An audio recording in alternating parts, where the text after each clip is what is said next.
madaxweynaha dowladda Puntland Dr. Cabdiweli Maxamed Cali Gaas ayaa xarunta wasaaradda maaliyadda Puntland ka daafuray qabyaatirka xeerka cashuuraha moor xeerkaas oo kala hor dhaqan galiyay madaxweynaha dowladda Puntland waxa ku weelinaya daafurka qaar ka mid ah golayaasha dowladda Puntland maamulka degmada Garowe ee kan gobolka Nugaal iyo saraakiil ka tirsan madaxtooyada Puntland daafurka qabyaatirka xeerka cashuuraha moorka ay soo qabanqaabisay wasaaradda maaliyadda Puntland ugu horeynba waxa halkaas ka hadlay wasiirka maaliyadda isagoona sheegay in xeerkan wax badan ka bedeli doono dhaqaalaha dowladda Puntland madaxweyne mudanayaal sharaf bay noo tahay maanta in halka madaxweynaha dowladda Puntland oo nagu ku daafurayo daafurka waxaana la soo waday muddo 4 bilood ah sidii looga shaqeynayay oo labada gelinba laga shaqeynayay oo loo fakiray oo sharcigii 1960kii intii ka sharcigii dowladda Soomaaliya wixii aynu ka qaadan karro laga qaatay iyo wixii kale oo la socon kara hadda la jaan qaadi kara sharciga Puntland la jaan qaadi kara dhinaca kale dhammaan mas'uuliyiinta ka hadlay madasha daafurka ay isku raaceen in xeerkan uu yahay mid wax badan ka bedeli doona dhaqaalaha Puntland adkeynayana nidaamka cashuur qaadista waa qaadi jirnay 2%-ga wax kasta oo warqad ah ama dakhliga oo dhacayana waa ku dhufan jirnay anaga iyo wasaaradda maaliyaduna waa ku xisaabtami jirnay oo hadba xilli baanu la kala wareegi jirnay maanta xafiiska oo qaybtii xisaabaadka guud isugu nimay arrinta waa ka wada hadalay haddana waxaan ku faraxsanahay iyadoo physical ah oo warqadihii lagu dhajinayo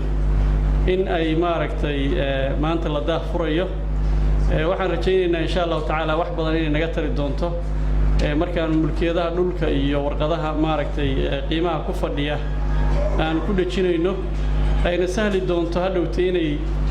warqadaha la been abuuray iyo kuwa rasmiga ah aan ku kala soocno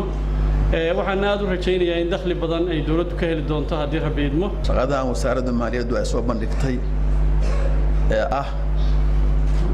shaqo hore u taalay oo socotay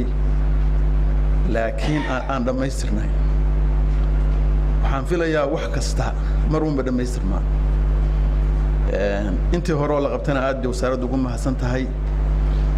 inta qabyada ahayd ee maanta soo gaartay ee ahayd inay hore u dhamaystiranto haddii ay maanta soo dhamaystireen ammaan bay ku mudan yihiin waana ku mahadinaynaa gabagabadina madaxweynaha Puntland Dr. Cabdiweli Maxamed Cali Gaas oo munaasabadaasi soo afmeeray ayaa khudbad dhinacyo badan taabanaysa ka jeediyay madasha daafurka isagoona sheegay in ay muhiim tahay in loo baahan yahay in la ogaado in dawladnimo oo dhan ay tahay in cashuurta qofka ku waajib tahay in la bixiyo cashuurta dakhliga dadka soo gala income tax ka noocyo badan la oo mid wuxuu yahay waxa la yiraahdo individual income tax oo qofka mushaharka qaata lacagta laga jaro waxaa jirta cashuurta corporate income tax oo cashuurta laga qaado hay yani kambaniyasha waaweyn dakhliga ay sameeyaan ama profitka ay sameeyaan laakiin badanaaba cashuurtu waxay ka timaadaa income ka dadka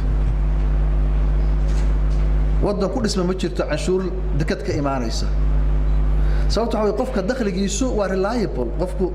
yani cashuurta income tax ka waa cashuur la isku haleyn karo ya oo joogto u imaanaysa laakiin doon ka imaanaysa imaaraad iyo diyaarad iyo maxaa la yiraahdaa duufaan ku kacayso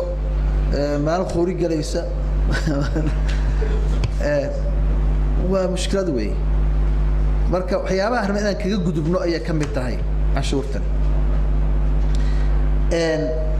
waxaan rabaa marka muhiimadda idinka ku yara waxa weeye tax collection ka cashuurta ururinteedii waa collective responsibility waa mas'uuliyad wadareed weeye haddaan maxkamaduhu shaqayn oo aysan ku dhufanin maxaa la yiraahdaa xaashida team barihii iyo bahashii barangaboolada ay soo gado wax badan bayna ka qayb qaadataa yani cashuuraha noocaanihi maaha dawladda keliya xataa dakhliga iyo shaqo abuurka nootayinka inay shaqeeyaan maxkamadihii ay shaqeeyaan يعني واحد بدن بقى كإيمان كره أحمد شامع محمد بدانشي تلفزيون كعالمي SBS Garowe